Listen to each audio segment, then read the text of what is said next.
Hello there. Yeah, been having a few technical problems.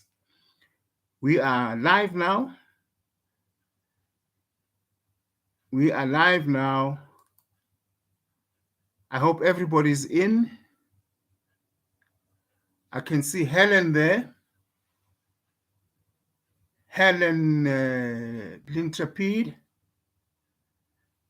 I'm so happy that I've finally solved the challenges I was having just now, coming live to you. Welcome. Oh, what a relief. You know, when you try many, many options, eventually you will find an option that works. That is what Soul Talk says. You never give up. Soul Talk says, think options, think process, think change, and understand what you are facing. So now I understand what I'm facing, and I'm glad. Now, let me just cut to the chase. Soul Talk is a program, a very, very powerful program that I've been working on for over 50 years. To be precise, it's 55 years.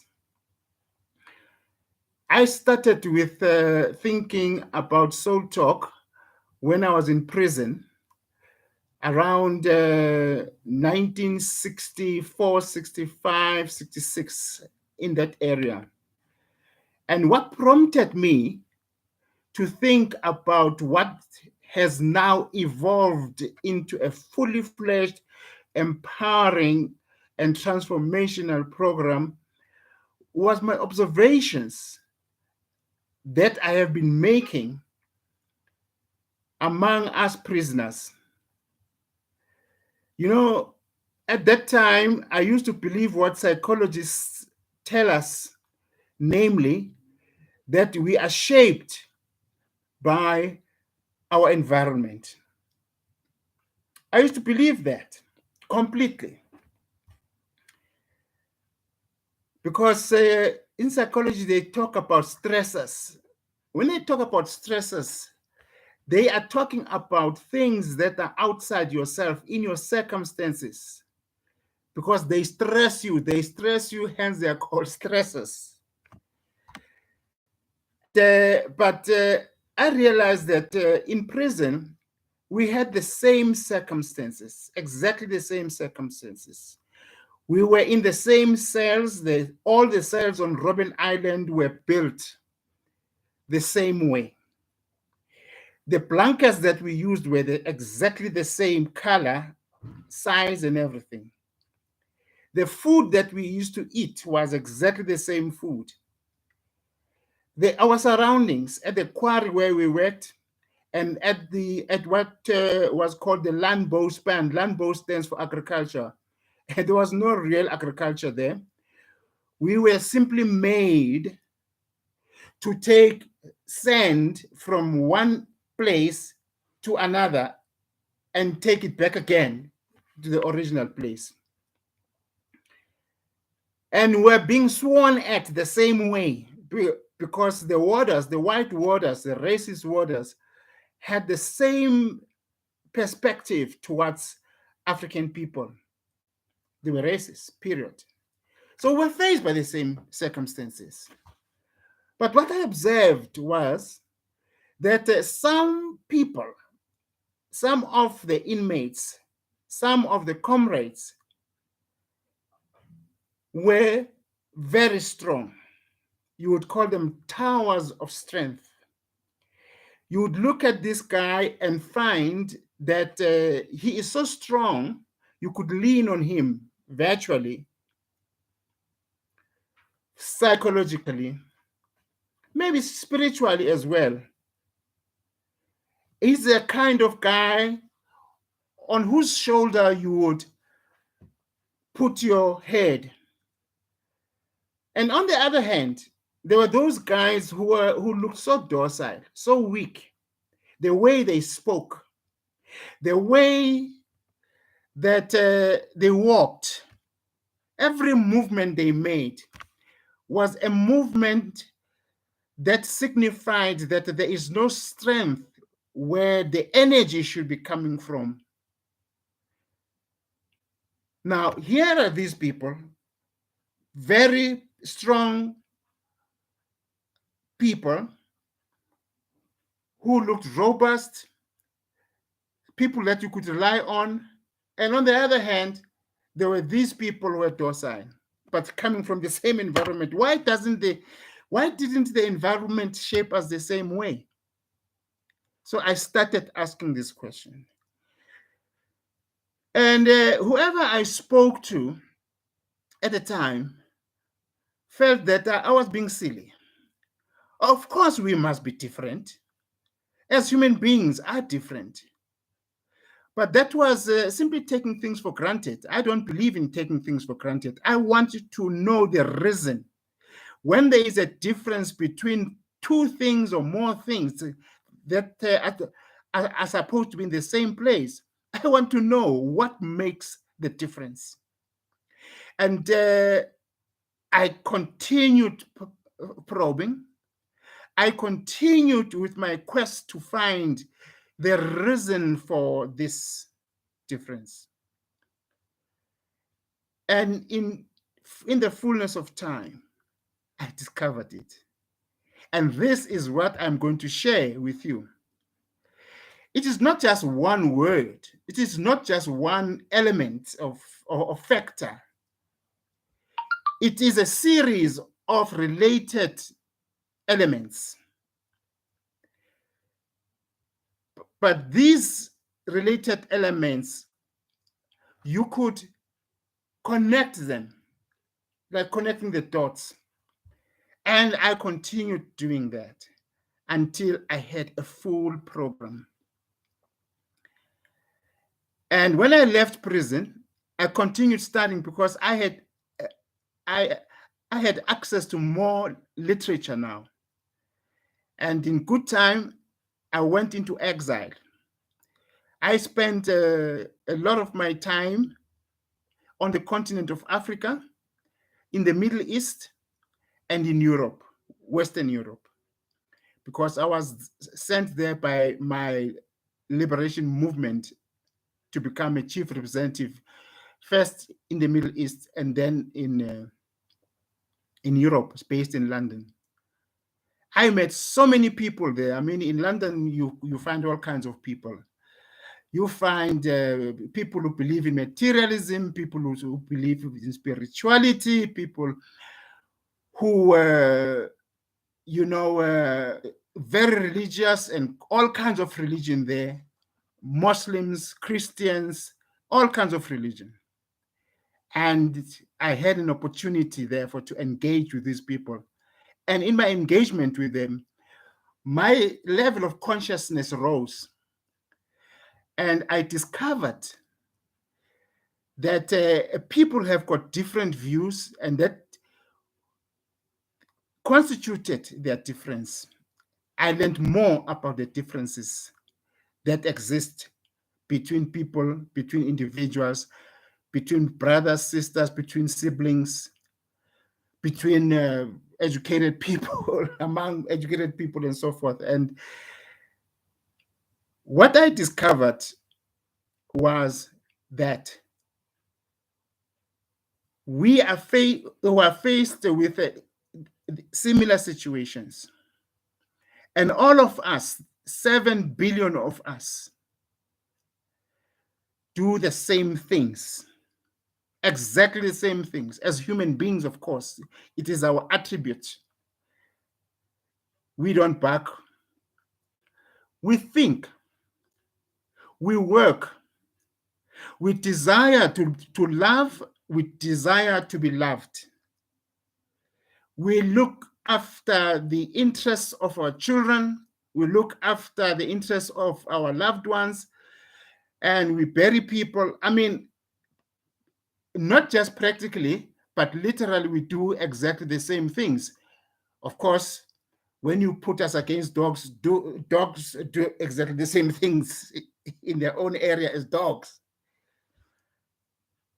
But in doing these very same things, we get different outcomes. That is where the difference manifests itself.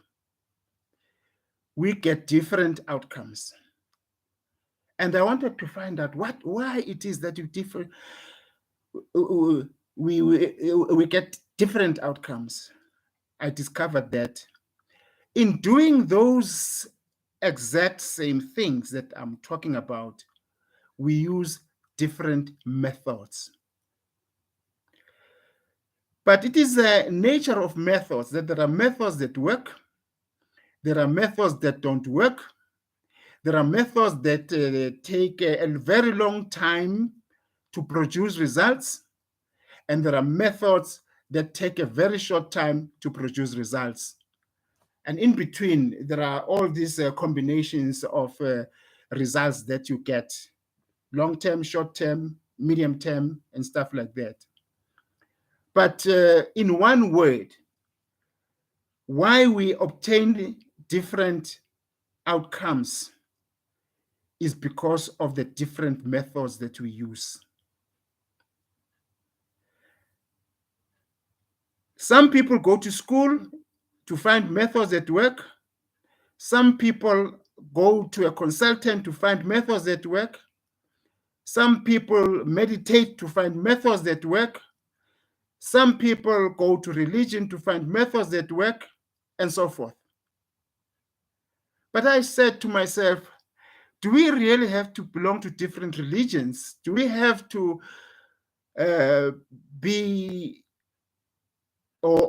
do we have to have different ideologies? Maybe so. But I established that you can create your own methods. There are certain things that you've got to understand.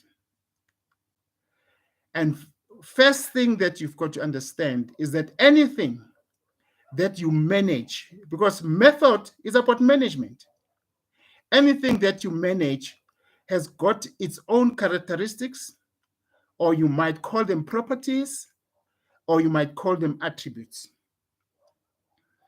And if you do not understand these attributes or these properties, then it becomes difficult for you to find a method that works. It is first and foremost by understanding exactly what you are facing is constituted by. What is the nature of the beast, the nature of the beast, or the character of the beast? It's about attributes, properties of what you are facing. And all these require you to apply a certain method. And that method will help you to follow the required or the requisite processes that you've got to follow to start from the beginning towards the end. You cannot afford to leave out any stage in the process towards accomplishment of the goal that you want to achieve in that situation using a particular method. And that method must be aligned to these attributes. And it is by discovering that I started now trying to find out how, number one, you identify or characterize these attributes. And what is the general way in which you are oriented to think method, to think process? Because you've got to think process and think method, and in that way, you raise your consciousness towards or regarding the processes that you must follow. So that is how SOULTALK was born then. And all these years, I've been thinking about these things, the major things, the minutiae of these things, and every configuration that applies to any particular situation. And then I discovered that there is a general, not just a general, but also specific in the orientation that you must have. There's a specific orientation that you must have in order to understand any situation. Then coming back then to the things that you manage, everything that you manage, whether it is a machine, whether it is a creative activity, whether you are dealing with engineering, you are dealing with art, you are dealing with everything, has got its own characteristics and its own attributes that you must follow. So that is what I discovered, how to discover the characteristics or the attributes or the properties of any particular situation or circumstances in your life. Now, what are these things that you've got to consider? You've got to consider what it is that the situation is based upon. What it is that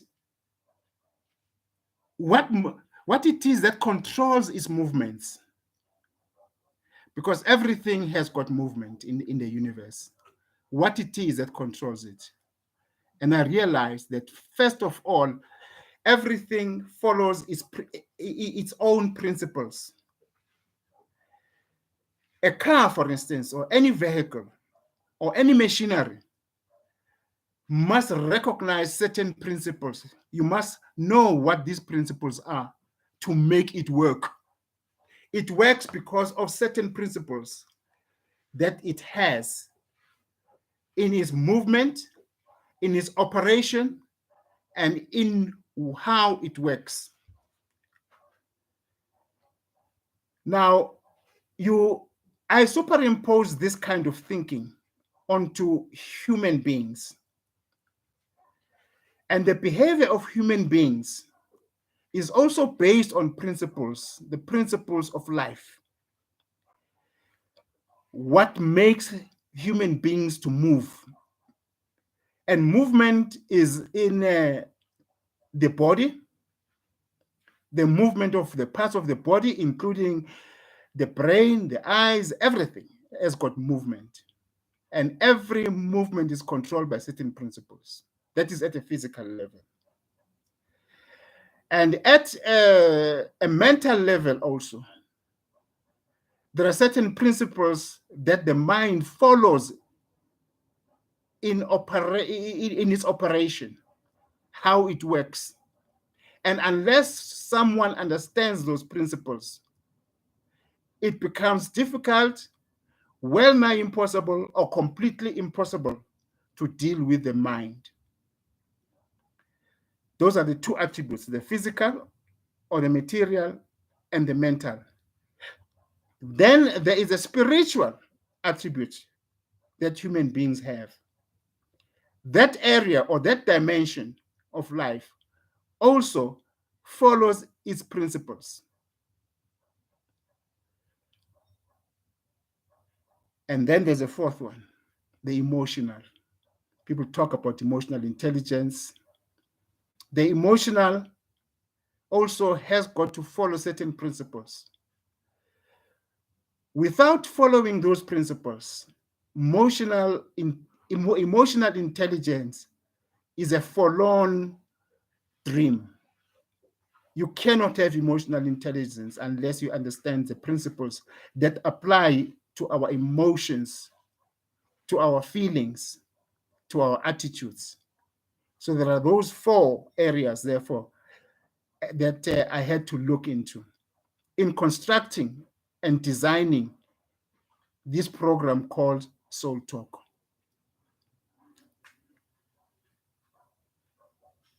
Knowing those helped. And and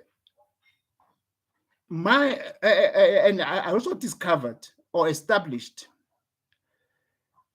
that the body has got its own movements, but the body can only move. These movements can only apply. These movements can only happen when the body is directed by the mind. Without the mind, the body cannot do anything, cannot walk, cannot talk, cannot cook, cannot eat, nothing. The mind controls the movement, all the movements of the body. And the mind itself, while it controls the movement of the body, this thing called the mind cannot work properly. It cannot work at all without energy. And that energy comes from the spirit. So, which means, therefore, that the spirit takes precedence over the workings of the mind, thinking. There's no thinking without the energy that comes from what we call spirit, the energy. And the body, again, cannot work without the mind. So that relationship between the three attributes, between the three dimensions, is something that one has got to understand to be able to manage oneself. And there are results that come from managing the body. There are results that arise from managing the mind. There are results that come into managing the spirit, that is spirituality. And these three dimensions, yes, they work. They've got different functions, but they work together. They work in concert with one another. And any results that come from each of the three is expressed through emotions. It is expressed through feeling. Is expressed through what we call attitude. So that becomes the fourth dimension of life. Now we're going to deal with these in greater detail on this program, because it is through the understanding of the alignment between these four dimensions that our level of consciousness rises. And our level of consciousness is crucial in understanding our circumstances, the surroundings that we live in, the conditions that we live in. So understanding those dimensions, therefore, is what one has got to understand if one is going to create methods that one uses to manage one's life. These four dimensions constitute what we call life. When we talk about life, we are talking about the movement that happens in each of these four dimensions, and also these four dimensions working together in alignment. That is what we call life. Therefore, we've got to understand each one of them and how it relates to the others in order for us to understand this thing called life. So we can create a lesser number of mistakes, and we can become more successful, therefore, in our efforts. In other words, we get better results. We can become those strong people that I used to see in prison, instead of becoming the weak people that I also saw in prison. The difference lies there. But since, therefore, the spiritual takes precedence over the other three dimensions of life, there are certain principles that are identifiable when one considers the regulation of life. These principles regulate life. How do they regulate life? Or I should say, the quality of life. Quality of life can be defined as happiness or misery. When the quality of your life is high, you are happy, or you are happy because the quality of life is high. And when you are miserable, your quality of life is low. That is what my research has shown me. Now, we take our quality of life for granted. You said, I'm upset. Oh, I'm so happy today. Oh, I'm miserable today. And stuff like that. And such things, such emotions don't simply create themselves. They're created in a particular way. And we're going to show on this program of Soul Talk how happiness is created, can be created by oneself, for oneself, and how misery is actually created by us. We listen to people who say, well, I'm angry, there's nothing I can do about it, which means one is controlled by one's feelings or emotions. That is when more misery happens. But once one knows that these emotions are created by oneself, happiness can be created by you. And we are going to show on this program, as we continue to engage with one another, how that is done specifically when we deal with what I call the map of life. I'll talk more about, well, a little bit today about the map of life. But there will come a day when we are going to talk about the map of life fully and comprehensively. Today, I'm simply introducing to you what Soul Talk, or how Soul Talk started, and what Soul Talk considered in becoming the program, the powerful and transformational program that it is, where you don't depend for the creation of the quality of your life on things outside yourself, but you depend on yourself. Where people rise from dependency to independence, right up to interdependence, where people depend on one another, and that becomes the norm in society. We'll talk about that. You see, I'm thinking about all of these lovely things that we're going to discuss, and I just want to finish them today, so we all know what is entailed here. Anyway, now let us start then by mentioning a few of the principles that govern life. I say they govern life because they determine the quality of life that you have. Is it high or low? How these principles work is that if they are violated, they create dysfunction. And dysfunction will include misery, of course, and all those unsavory and unpleasant feelings that we normally have.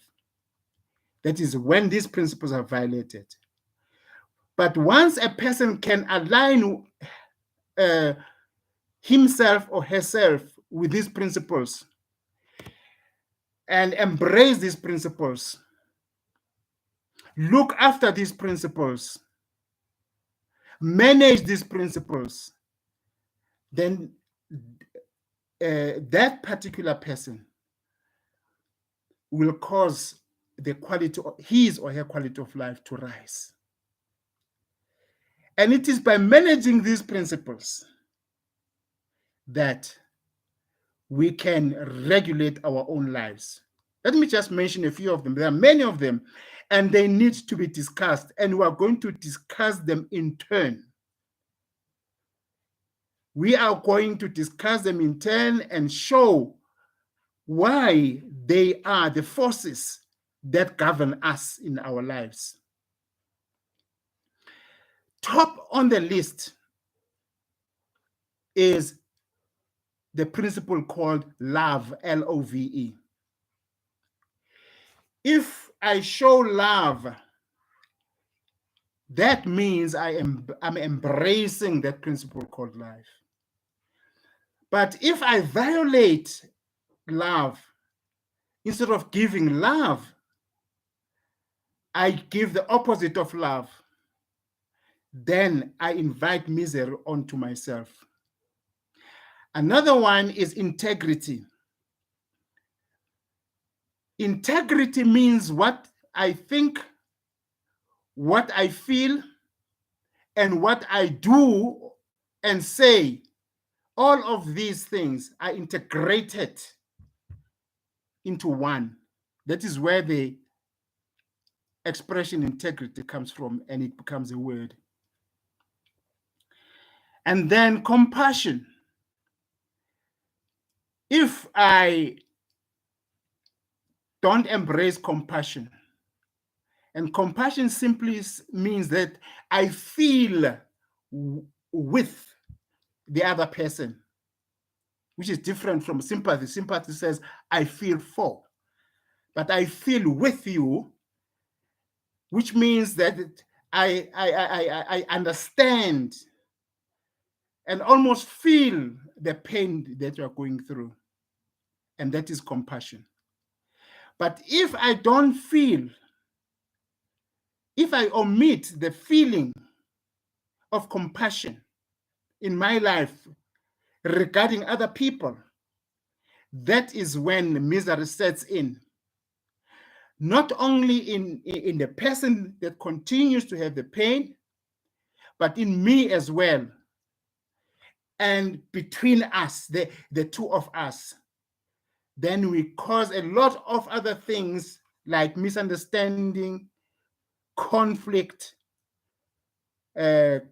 quarrels, even violence. But we'll go into all of these things. Another principle of life is consistency. If I am erratic in my behavior and I'm not consistent in my behavior, in my speech, in the goals that I set for myself, then I will be controlled by other things outside myself. And consistency is related also to resilience. Resilience means when I fall down, I am able to rise again. I don't just lie there. In other words, when I commit a mistake, I correct it. When I commit a mistake towards other people or to another person, and I repair that, then our relationship is going to be in good heart. And resilience is related to fortitude. Unless I am resilient, I cannot have the attribute or the experience of fortitude. And fortitude means that I'm like a fort. Whatever attacks I get from other quarters, from people, from crowds, from communities, from other nations, and so forth, these attacks don't harm me because I am fortified. I am strengthened. I am unstoppable. I love that word, unstoppable. I won't become meek. I won't become docile like those people I observed when I was in prison with them. So I will have that kind of independence that will enable me to become interdependent with other people. As you can see, I mean, as I mentioned, these principles, the principles of life, or more specifically, the principles which are the forces that regulate life, you can clearly see that if any of the principles that I have mentioned is violated or is not adhered to or adhered with, then trouble starts. I will have an experience that is unsavory, an experience that would put me in conflict with my situations, with my circumstances, and of course, the people that I live with.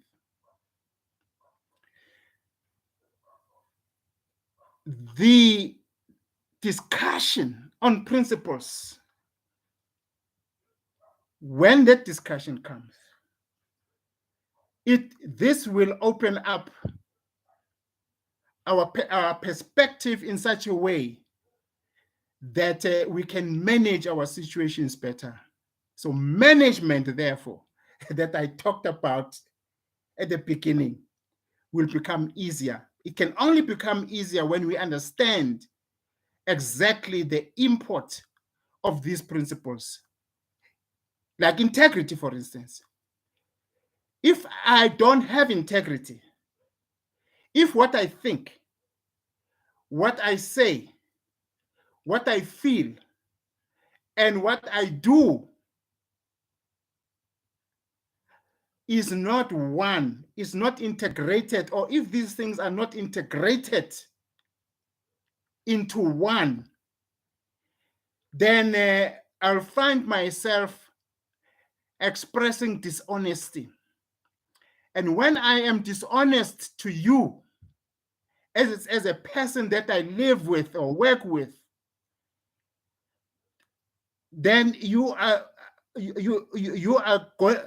not going to be able to trust me. And where there is no trust, there is no relationship. And where there is no relationship, there is no cooperation. And where there is no cooperation, nothing happens that will benefit me, and nothing happens that will benefit you. And another principle that I have discovered is that I need people to have the benefits that I'm talking about. So those things can never happen unless those people are there. And those people are there for me because they trust me. Without that, and that is how trust is created, through integrity. The integration of my thoughts with my feelings, with my speech, and with the things that I do, how I behave. And that is one of the most exciting parts of Soul Talk. Now, let me just touch upon what we are facing, because once I start talking like this, I get carried away spiritually, such that I can go off at a tangent. But I just want to have us observe or notice or become conscious of how important or what the importance of these principles are in our lives, not only in South Africa, but in Africa, not only in Africa, but in the rest of the world as humanity. There is a lot of conflict in this country. There's a lot of conflict on this continent. There's a lot of conflict in the world. And what causes this conflict? There is conflict within myself.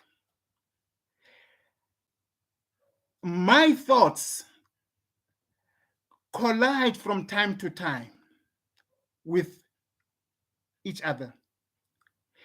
And there's conflict between myself and other people. There's conflict in the family. There's conflict in relationships. There is conflict between parents. There is conflict between parents and their offspring. There's conflict among the siblings. I mean, I'm talking about things that you know, for goodness sake. There is conflict between families too. There's conflict among communities. There's conflict at work. There's conflict in politics. There is conflict in our economic life. Should I go on? And there's conflict between countries.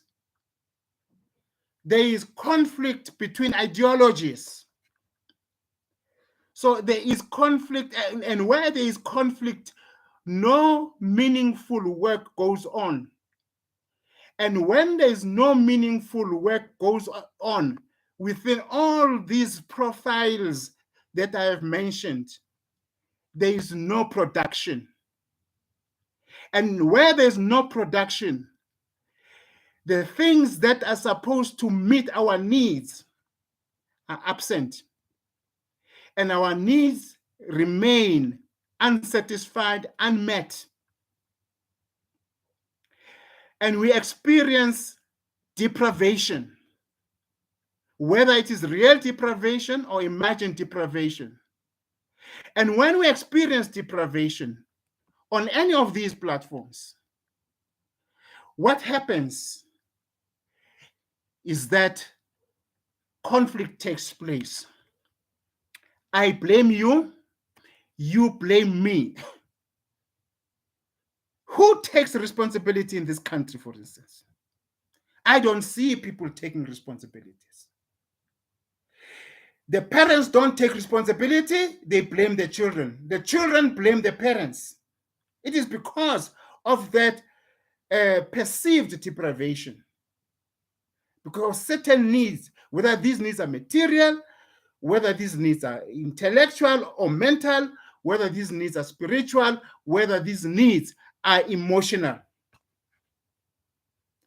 Once I experience or people in these situations experience deprivation or is perceived deprivation, then it is the needs that are not satisfied. And the needs are not satisfied because we fail to produce them. We fail to produce them because of the conflict that reigns between us. SOULTALK is about that. It wants reasons for everything that happens, and it has discovered all these reasons.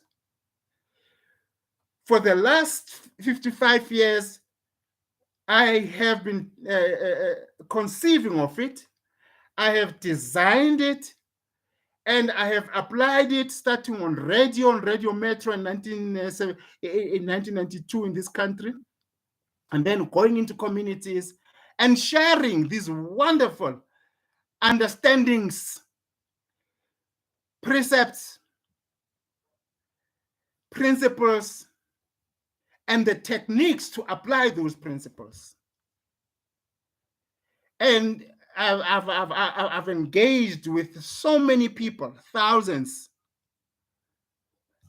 In my office here, I have got reports by people who have gone through SOULTALK. And I have applied certain modules which arise from these understandings that I've just shared with you. Now, in SOULTALK, we aim to raise the consciousness of people. Our consciousness as human beings is higher than the consciousness of animals. In fact, animals virtually do not have any consciousness. An animal simply sees grass and it wants to eat the grass.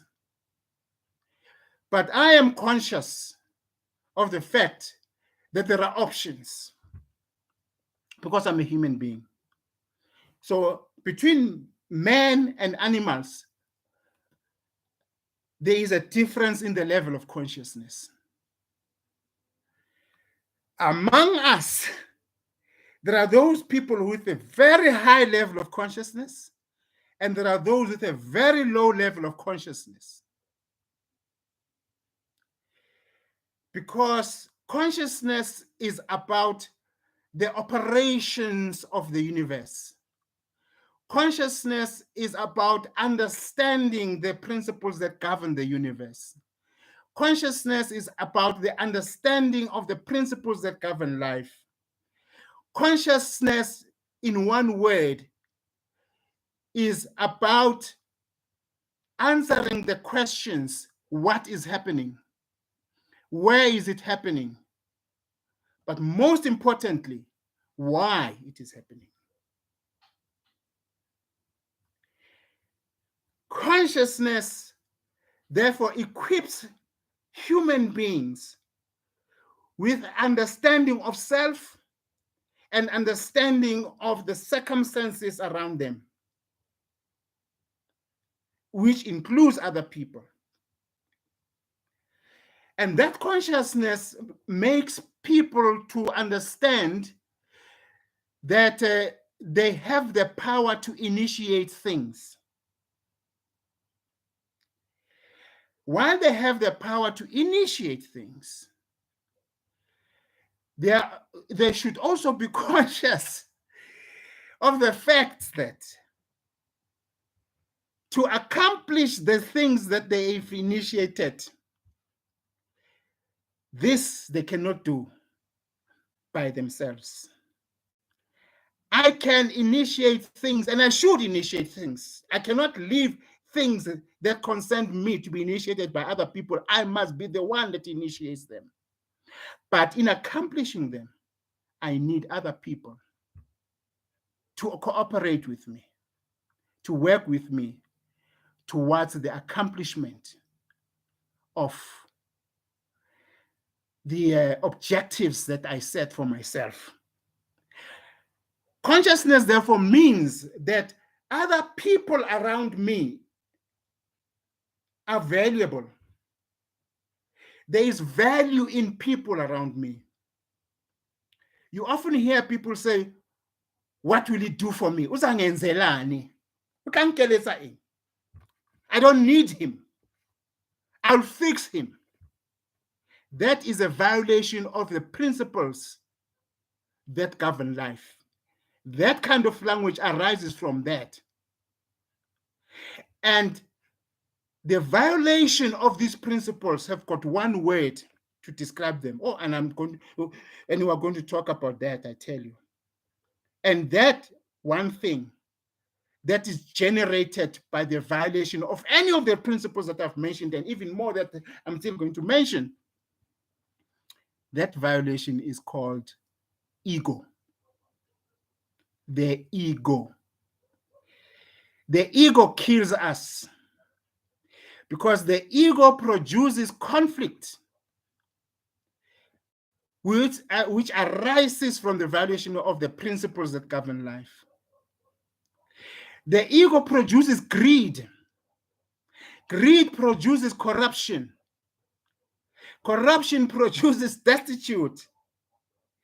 Destitution produces conflict. Conflict produces violence. Violence produces wars. And any leader who does not ask these questions as to why there is conflict in the country, such a leader must take retirement.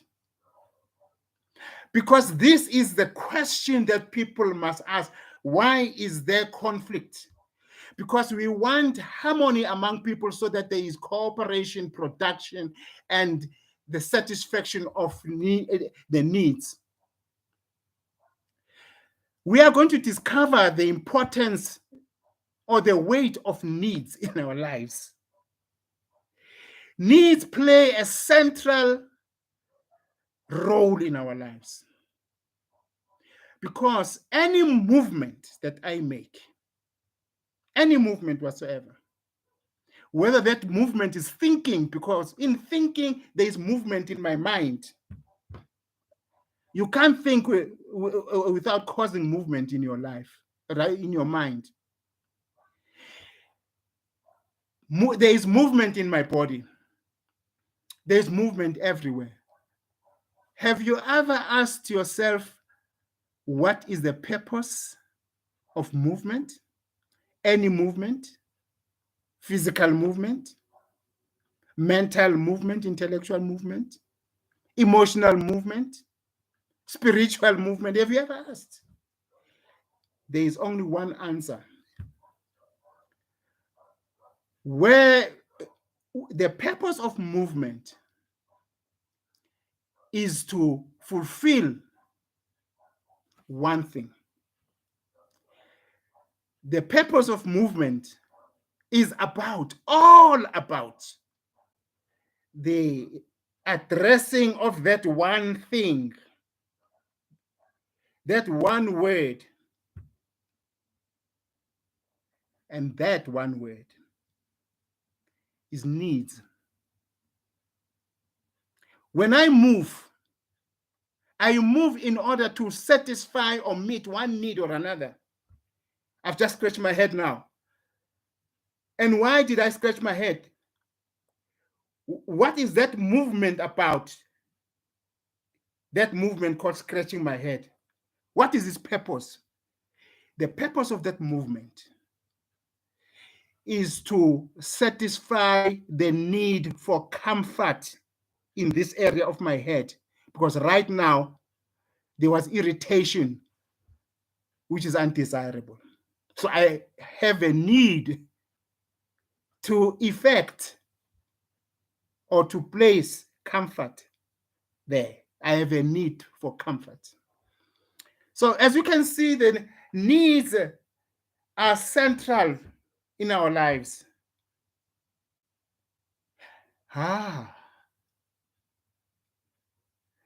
Do you know that there are people who control others? People who want to control others. This may be individuals in your personal life. This may be a group of people. This may be people who want to fulfill their own needs, meet their own needs somewhere. To disorganize you, or rather to achieve their own end, they must disorganize you. You know what they use? They manipulate your needs. Even colonialism was established through that tool of controlling our needs. People telling you what your needs are, instead of you defining your own needs and understanding your own needs and meeting those needs through your own initiations and through the cooperation that other people offer you. You see, as I'm going forward, I go back a little from time to time because what I have just said,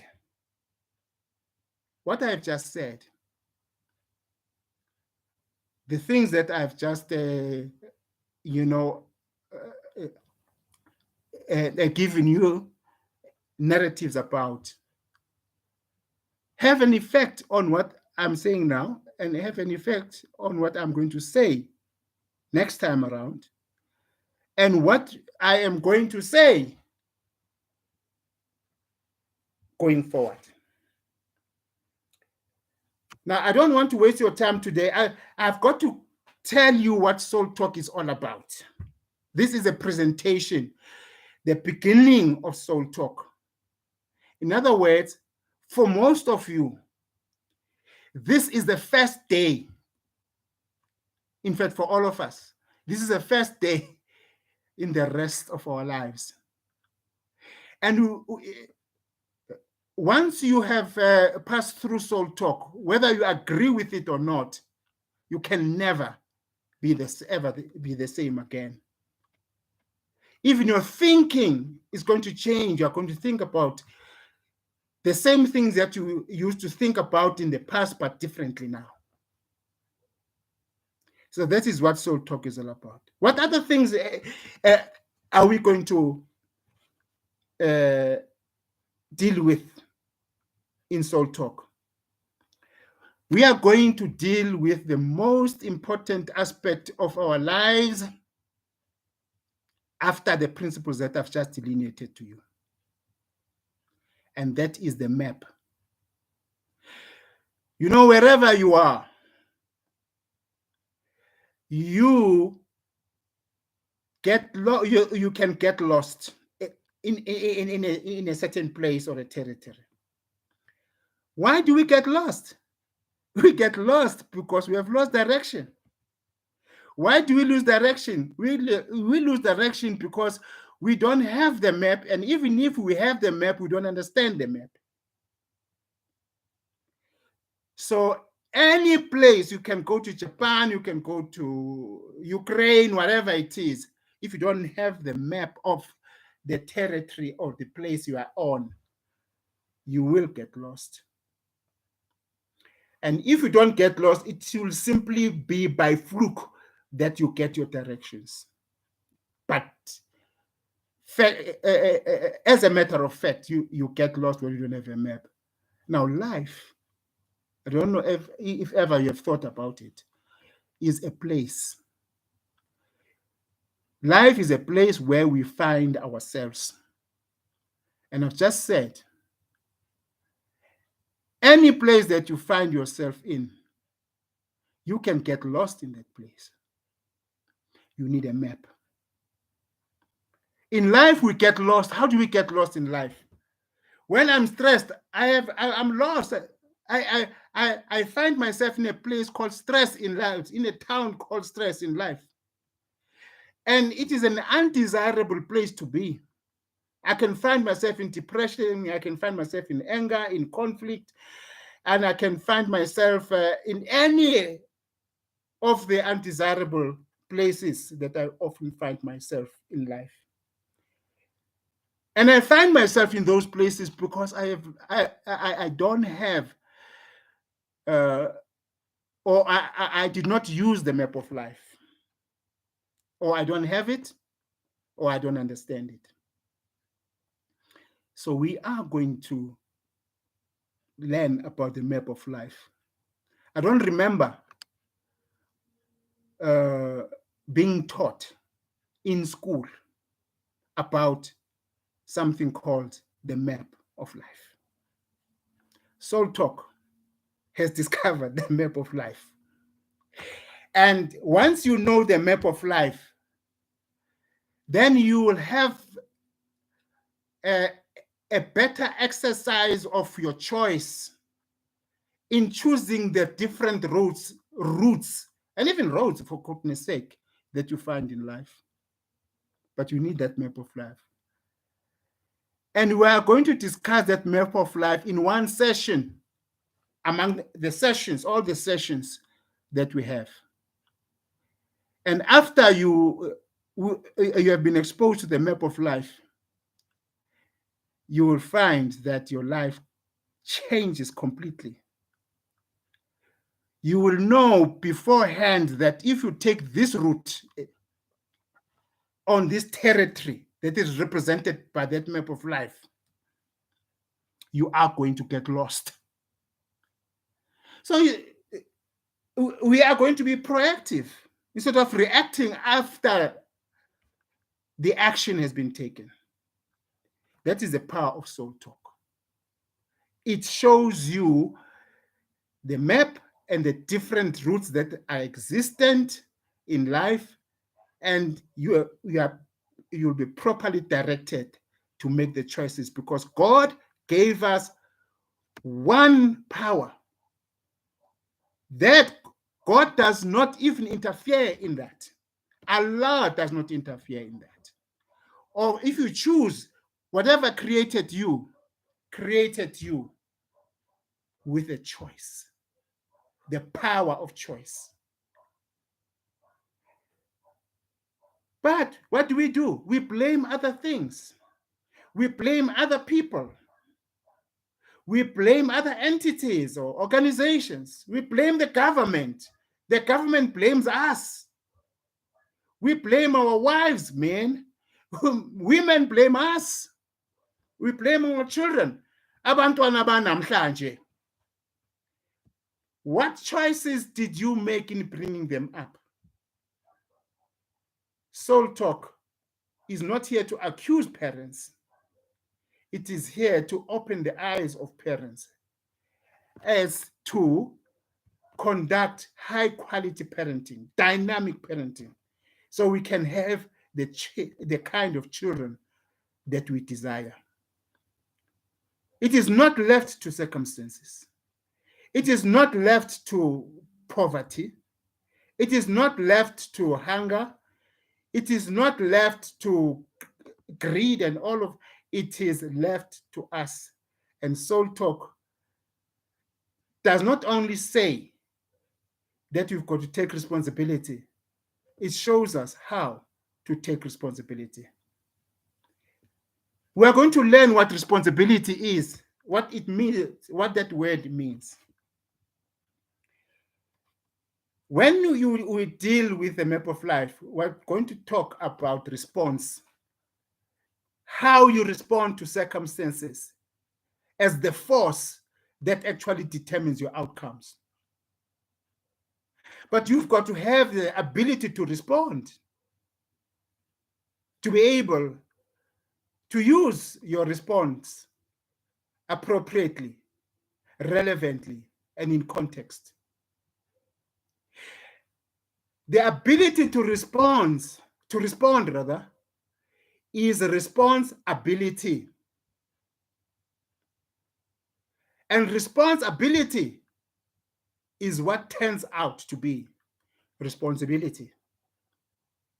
So responsibility is the opposite of blaming.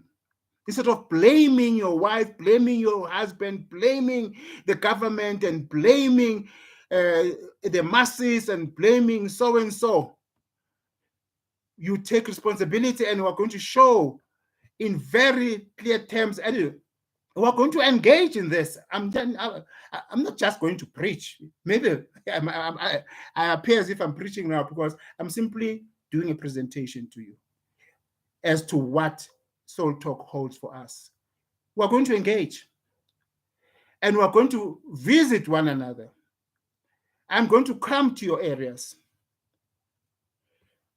But on the digital platform, we are going to engage and really establish that responsibility is at the center of the quality of our lives, because responsibility comes from observing and embracing the principles that regulate life, that I enunciated to you earlier on. If you align yourself with those principles, you gain the quality of responsibility. And once you've got responsibility, no one will manipulate you. No one will control you.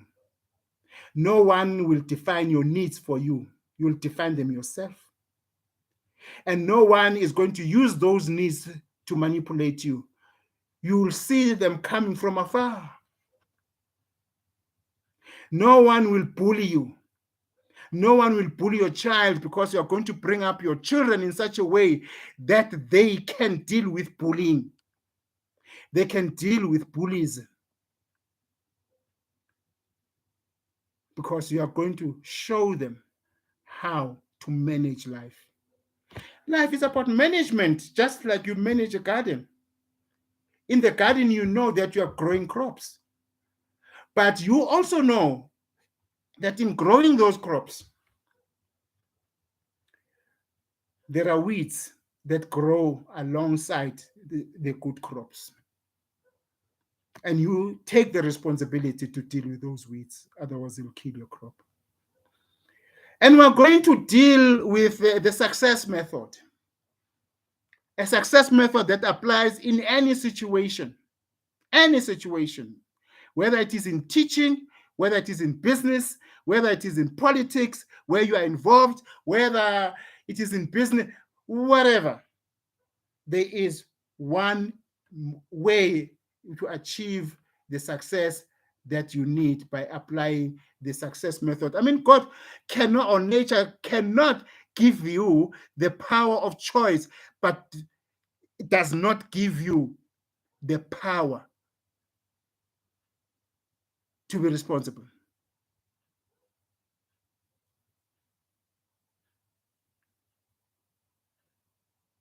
That is where we're going.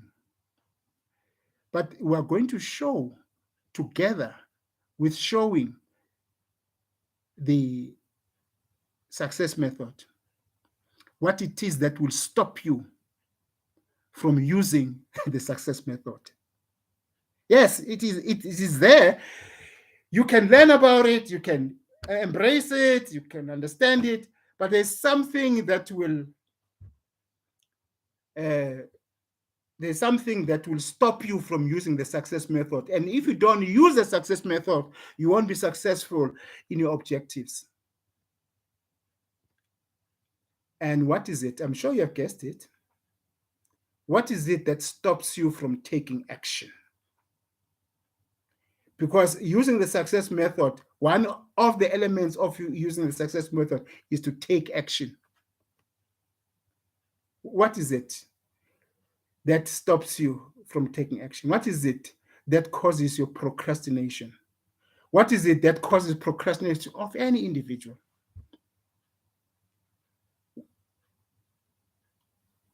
Fear. What is it that makes you to be amenable to being used by other people or by other nations? It's fear. People tell you, do this or else. And fear is there, exists in you as an individual. You fear to do certain things, all by yourself. You fear to say something to someone. You fear to do certain things in your community, at your school, at your workplace. How many times have you heard people saying, what are people going to say if I do this? My child, what do you think people are going to say if you do this? But what will people say? And that is an expression of fear, fearing what other people say. And there are many projects and there are many dreams that we have. We would not execute them because of fear. We fear what people will say. They will say you are stupid. They will say you are uneducated.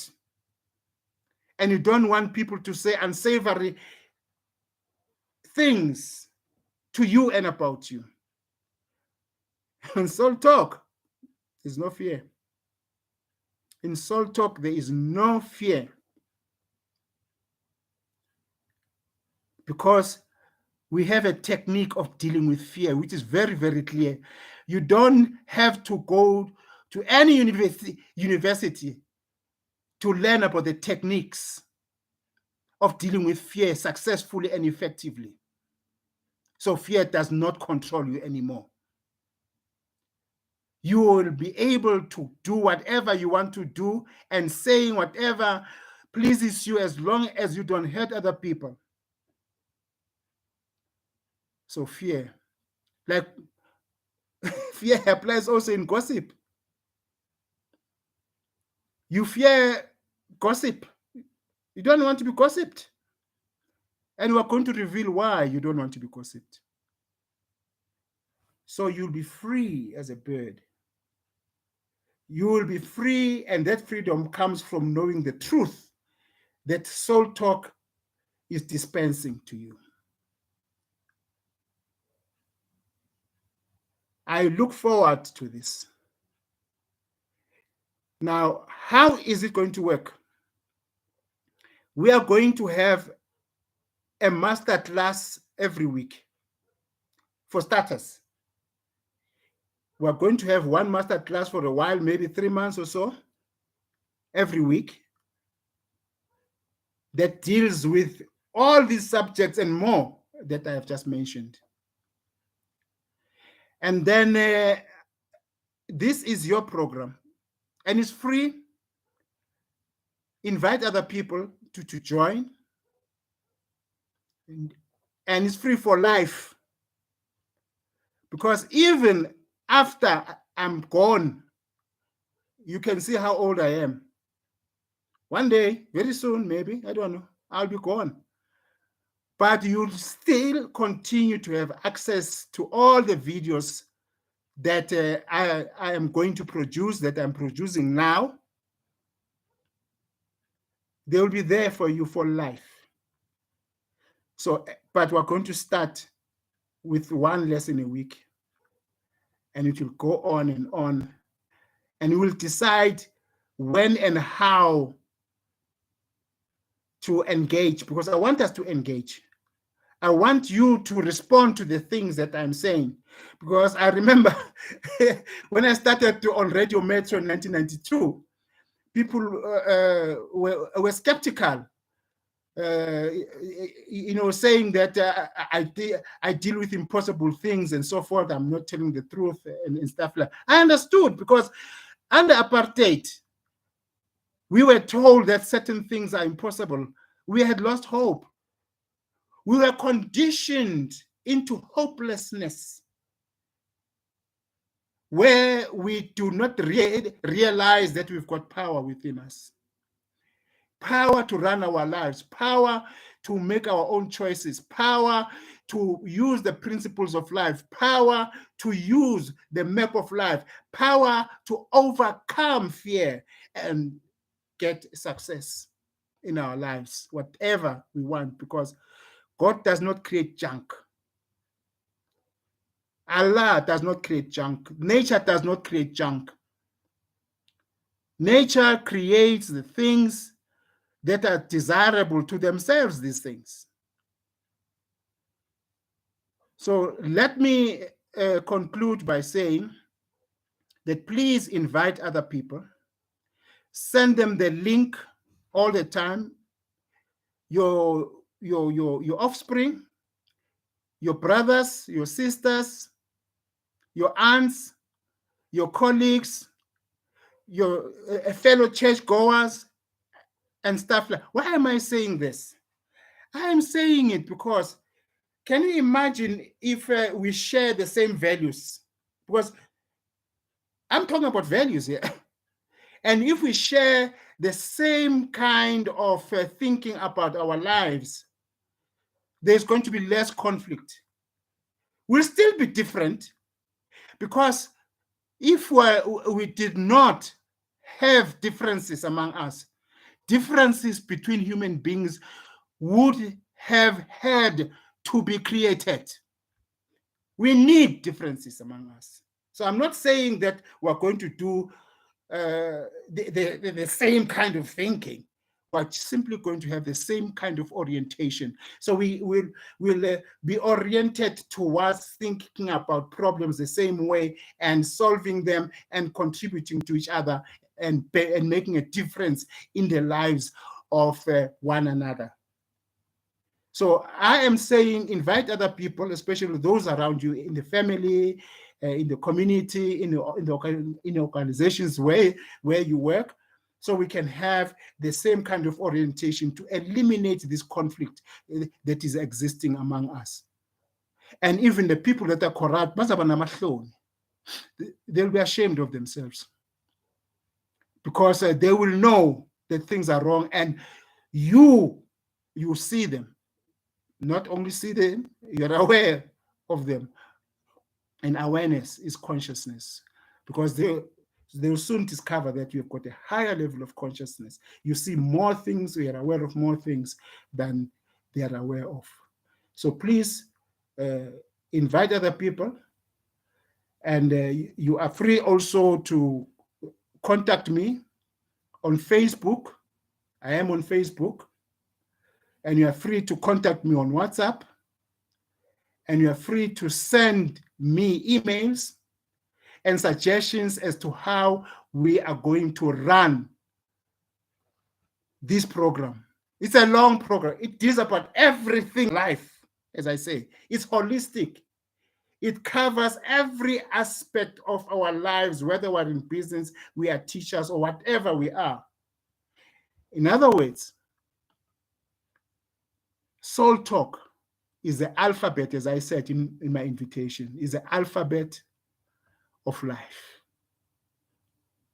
Because what is the work of the alphabet? The work of the alphabet is to enable you and me to read any book, from the Bible to technical books.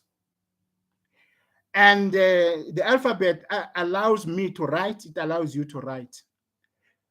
If you don't have the alphabet, and I don't have the alphabet, we won't be able to read. And likewise, the absence of Soul Talk in our lives makes our lives the poorer. I'm not passing judgment here. I am simply expressing what you and I can see in our country, for goodness sake. And we complain, we blame, we do all sorts of things instead of finding solutions. Soul Talk is going to help us to shift our thinking from blaming to taking responsibility and running our lives by discovering the method that I spoke about, the concept of methods that I spoke about when we started. Before I get carried away again, thank you for joining me tonight. Thank you so much. And I would like to have your comments on social media. I am on Twitter as well. You'll find me on Twitter. So you can send me messages on Twitter, and I'll respond to them. Give me your suggestions, and even the topics that we're going to deal with here. They are yours to give to me, and I can deal with any topic of life, whether it is in politics because I've been a politician, whether it is in the army because I'm a soldier, whether it is in business because I've been in business, whether it is about parenting, I am a parent and I'm a grandparent, whatever it is, any problems and challenges that you have. I see many people are committing suicide in our country. Really. This makes me weep, because if I had spoken to these people before, I'm sure that they would have had a second consideration. So you see how far Soul Talk goes. Let us work together instead of complaining and blaming. Let us work together to fix our country. We need social approaches, and Soul Talk is a social approach. Thank you very much for joining me. I love you. Bye.